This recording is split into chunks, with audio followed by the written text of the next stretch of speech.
Olá, meus amores, como é que vocês estão? Eu espero que todos vocês estejam muito bem.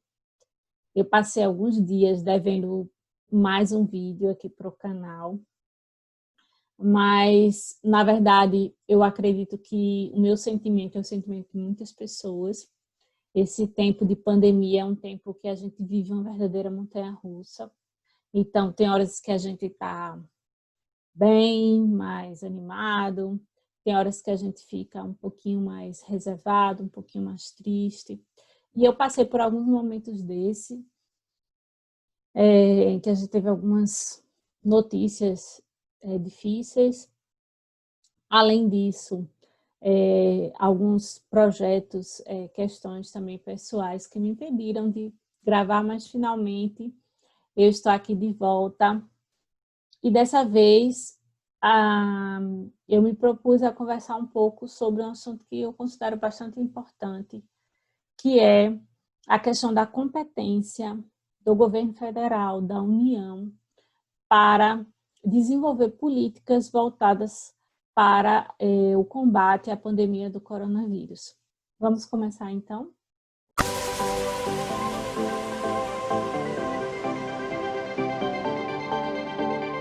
Bom, então, conforme eu já falei, nosso tema é sobre a competência da União na adoção de medidas contra o coronavírus. Na verdade, eu escolhi esse tema porque tem se tornado recorrente, né, ouvir comentários a respeito desse assunto, falando que o STF determinou que apenas estados e municípios são responsáveis pela adoção de medidas contra o coronavírus, cabendo ao governo federal apenas repassar recursos. Então, eu já ouvi esse comentário de muitas pessoas, então achei importante trazer esse comentário sobre esse assunto para prestar alguns esclarecimentos. Será que efetivamente o STF determinou isso? Que o governo federal ele apenas deve repassar esses recursos para estados e municípios ou não?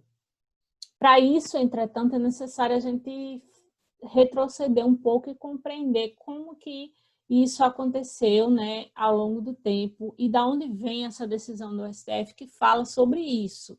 Então, a proposta desse vídeo é falar sobre o que é que essa decisão fala, da onde ela surgiu, essa interferência, e comentar um pouco sobre qual a repercussão dela, né, no direito administrativo.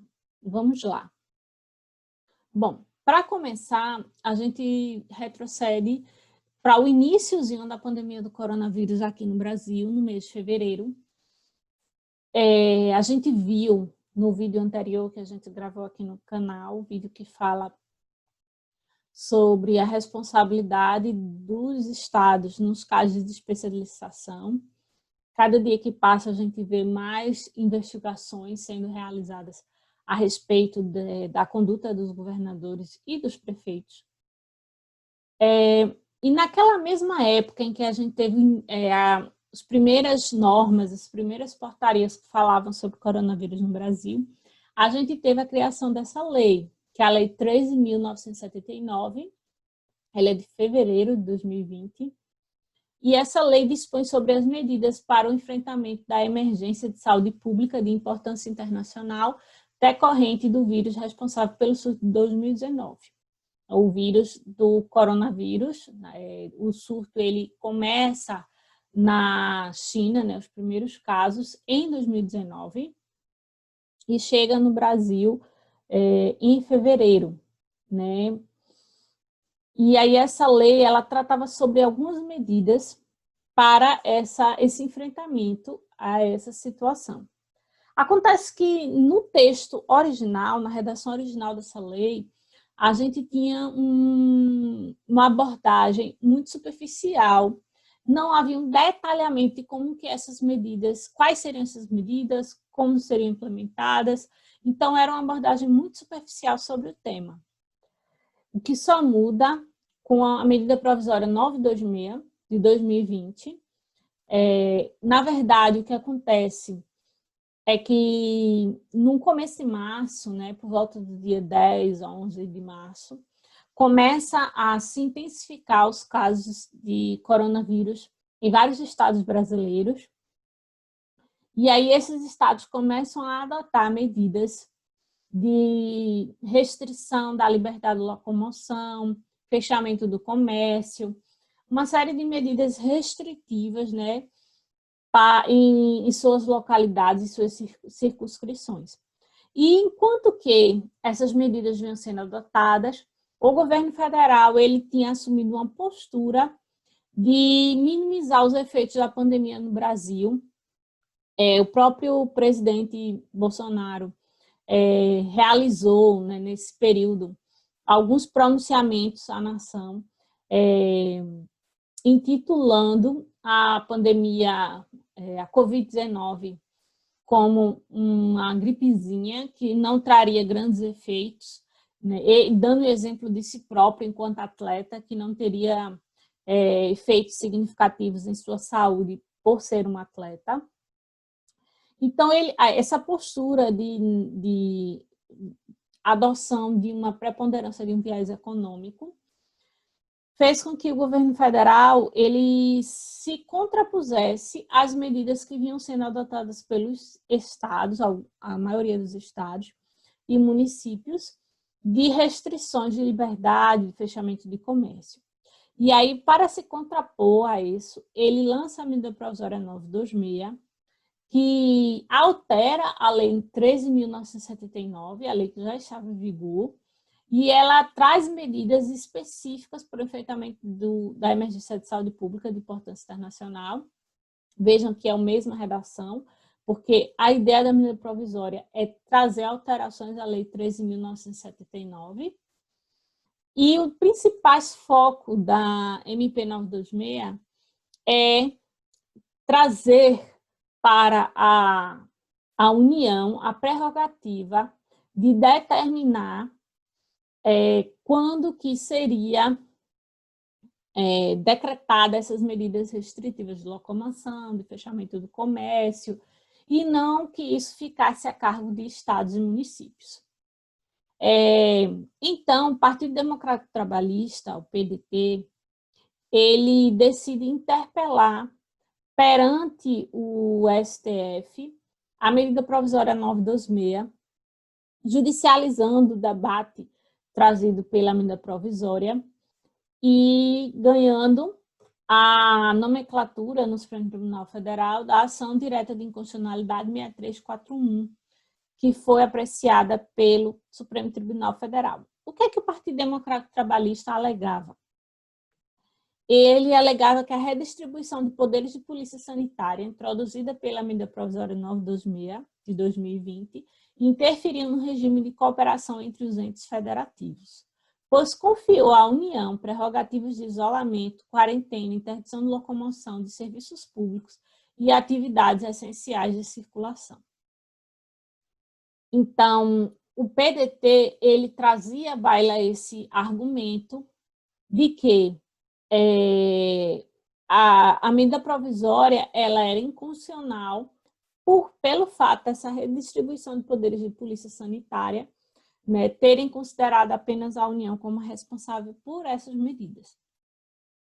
O Supremo Tribunal Federal, inicialmente em sede liminar, né, a matéria foi apreciada inicialmente de forma liminar pelo ministro Marco Aurélio, o qual votou em 24 de março de 2020 que a medida provisória ela era constitucional. Apenas deveria ser observado que esse posicionamento da União não de determinar essas medidas de prerrogativas, de isolamento e quarentena, não impedia que também fossem tomadas essas mesmas medidas por estados e municípios. Então, o STF ele disse que, inicialmente por essa medida liminar, que a União poderia, sim, editar medidas de quarentena, isolamento, interdição de locomoção, mas isso não impedia que os estados e municípios também o fizessem. E essa decisão liminar do ministro Marco Aurélio foi referendada em 15 de abril pelo plenário do STF, numa votação histórica, haja vista ser a primeira sessão realizada pelo Supremo por meio de videoconferência. Mas para a gente entender melhor essa decisão do STF, né, e o seu detalhamento, é importante a gente falar um pouco sobre esse assunto do ponto de vista conceitual. E aí, vale a pena a gente relembrar o que a nossa Constituição fala em seu artigo 1º, quando diz que a República Federativa do Brasil, formada pela união indissolúvel dos estados e municípios e do Distrito Federal, constitui-se em Estado democrático de direito e tem como fundamentos a soberania, a cidadania, a dignidade da pessoa humana, os valores sociais do trabalho e da livre iniciativa e o pluralismo político. Inicialmente, tem 2 pontos importantes aí. O fato de a gente ter uma união indissolúvel, então a gente tem uma união que ela não pode ser diluída, e o segundo fato importante é que essa união ela engloba os entes federativos da República Brasileira. Então, a nossa união, a nossa república, ela não existe sem estados, municípios e Distrito Federal, da mesma maneira que estados, municípios e Distrito Federal não existem sem que a União esteja presente, a República Brasileira esteja presente.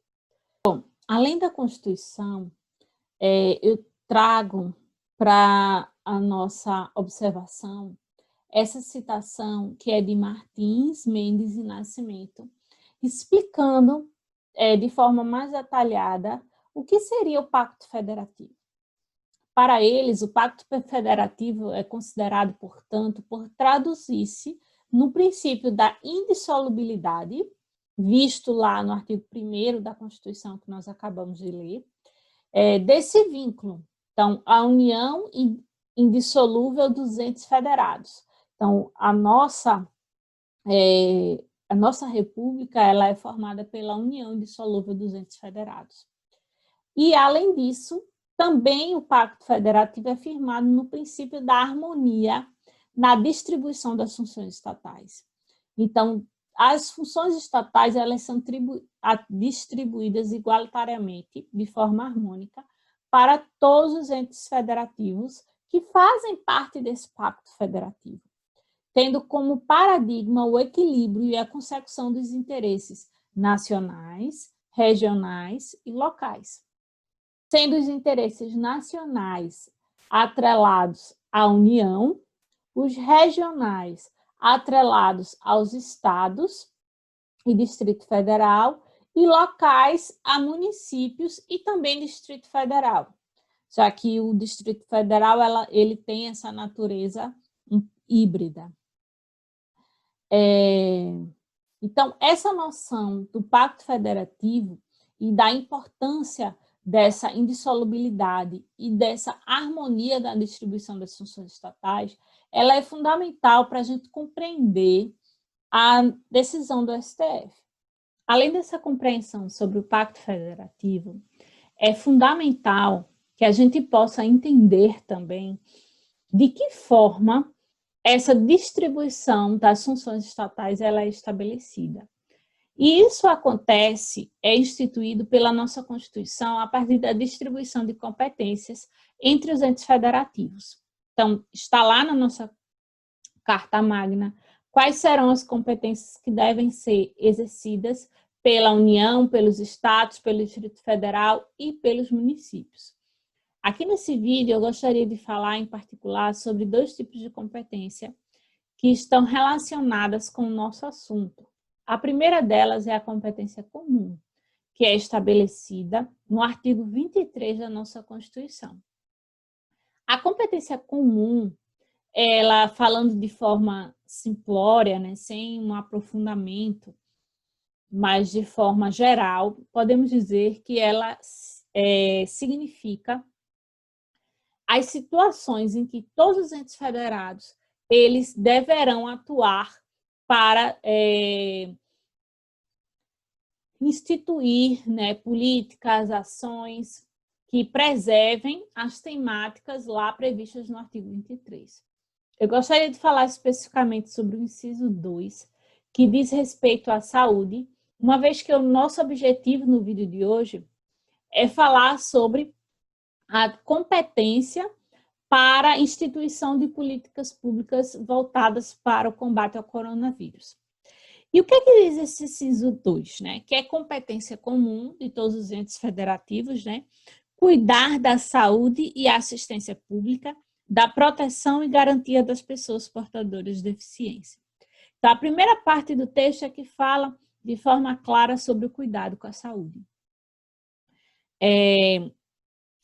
Além disso, o outro tipo de competência que eu gostaria de destacar é a competência concorrente, estabelecida no artigo seguinte da nossa Constituição, o artigo 24.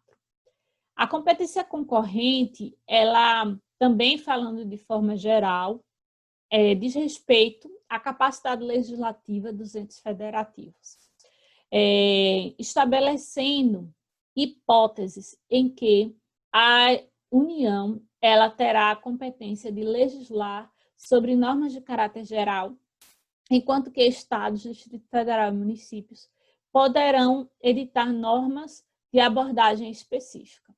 E lá no artigo 24 tem lá o rol de situações em que essa competência concorrente deverá ser observada. Especificamente, eu gostaria de falar sobre o inciso 12, que fala que é competência concorrente a previdência social, proteção e defesa da saúde.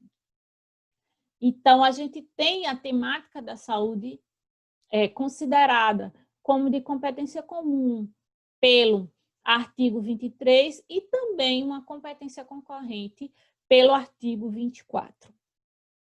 E aí é importante a gente relembrar o que Carvalho fala a respeito dessa relação entre esses tipos de competência, comum e concorrente.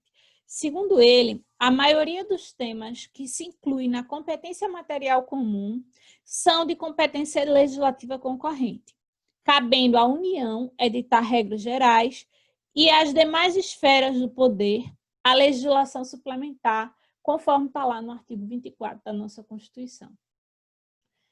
Então, a competência comum ela está atrelada à competência concorrente. E, especificamente, as situações de saúde, elas estarão relacionadas a esse tipo de competência. E aí é importante, e foi justamente pegando o foco dessa visão do Brasil enquanto um pacto federativo, em que todos os entes federativos eles possuem uma importância significativa, e o fato dessa competência concorrente e competência comum, elas serem os tipos de competência relacionados à saúde pública no Brasil, que o STF entendeu que a medida provisória 926 ela é constitucional, a União ela pode sim legislar sobre a temática da saúde, inclusive estabelecendo regras, medidas de combate ao coronavírus, mas isso não impede que estados, municípios e Distrito Federal também façam a mesma coisa. Eles também podem criar normas específicas. E isso tem uma perspectiva muito interessante, porque a gente deve pensar o Brasil como uma imensa extensão territorial que ele possui. A gente deve pensar que a gente tem estados e municípios com características muito diferentes. Então, a quantidade de leitos de UTI de São Paulo, de Minas Gerais, completamente diferente da quantidade de leitos de UTI do Acre, de Pernambuco, é completamente diferente da quantidade de leitos de UTI do Mato Grosso, do Rio Grande do Sul. Além disso, a própria dinâmica de contaminação do vírus, ela varia também de região. E como a gente tem um país muito grande, é muito importante que haja essa avaliação circunscricional dos municípios e dos estados para determinar quais as políticas devem melhor para serem abordadas. Então, é por isso que a União ela continuou trazendo normas sobre esse assunto, né? Basta lembrar de um decreto presidencial que falava sobre a volta das atividades de barbeiros, manicures e cabeleireiros, que foi muito comentada pela imprensa, e que em muitos estados ela não entrou em vigor, porque já existiam normas específicas que tratavam sobre a matéria, considerando as peculiaridades regionais e locais daquele ente federativo. Então, é importante a gente destacar, já caminhando para a nossa finalização, que a ADI 6341 do Supremo Tribunal Federal, votada pelo Supremo Tribunal, ela teve uma importância significativa em como que a pandemia do coronavírus, as medidas do combate à pandemia do coronavírus deveriam ser realizadas no Brasil, mas isso não impede de forma alguma que a União ela estabeleça a criação de políticas públicas, já que a temática da área de saúde é uma competência comum, em que todos os entes federativos eles poderão criar soluções, medidas, ações para a proteção da saúde da população, o cuidado com a saúde da população. A gente vê algumas medidas do governo federal de repasse de recursos para estados e municípios e para o Distrito Federal, mas na prática não há uma política pública nacional de enfrentamento ao coronavírus.